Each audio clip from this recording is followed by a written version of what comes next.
Θα μιλήσουμε λοιπόν σήμερα για τη χρόνια νεφρική ανεπάρκεια, ένα ζήτημα, μια ασθένεια που έχει ιδιαίτερη σημασία, είναι ιδιαίτερη σημασία να ασχοληθούμε μαζί της και μέσα από την κουβέντα που θα κάνουμε με τον κύριο Πάνο Ζηρογιάννη, τον οποίο και καλησπερίζω. Καλησπέρα κύριε Ζηρογιάννη. Καλώς σας βρήκα. Ο κύριος Ζηρογιάννης είναι νεφρολόγος, πρόεδρος της Πολυκλινικής Λαμίας και πρόεδρος Επιστημονικού Συμβουλίου, αν δεν κάνω λάθος. Βεβαίως. Θα μιλήσουμε λοιπόν για μια ασθένεια που αν και μαστίζει την εποχή μας, σας μου επιτρέψετε την έκφραση μαστίζει, σύμφωνα με τα στοιχεία που μου έχετε δώσει και που έχω μελετήσει, ωστόσο παραμένει, ας το πούμε, όχι άγνωστη, τουλάχιστον δεν είναι εύκολο, όχι να διαγνωστεί, αλλά να την ανακαλύψει κανείς, έτσι, στα πρώτα στάδια, και θα εξηγήσουμε τους λόγους που συμβαίνει αυτό. Ας ξεκινήσουμε όμως με μια γενική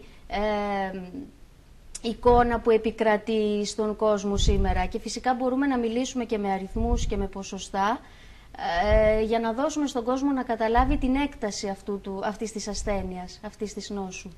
Να ευχηθώ κι εγώ με τη σειρά μου, κυρία Τηλεγάδα, καλή επιτυχία στην σεζόν που αρχίζει. Και να χαιρετήσω και το ακροατήριό σας. Η χρόνια νεφρική ανεπάρκεια, έτσι την ξέρει ο κόσμος. Σήμερα όμως έχουμε δώσει ένα καινούριο όνομα, χρόνια νεφρική νόσος. Οι λόγοι είναι πολλοί, θα τους εξηγήσουμε. Θα προσπαθήσουμε να δώσουμε ορισμένα στοιχεία, στοιχεία τα οποία όμως θα πρέπει να γίνουν κατανοητά από τον κόσμο.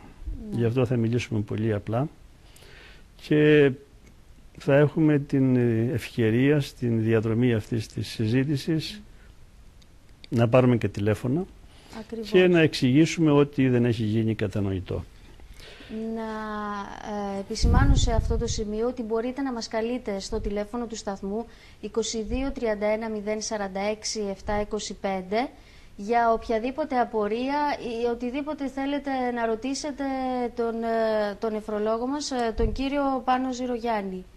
Επίσης μπορείτε να στέλνετε το μήνυμά σας στο 54045 γράφοντας ρούλα, αφήνοντας ένα κενό, το μήνυμά σας και όλο αυτό στο 54045.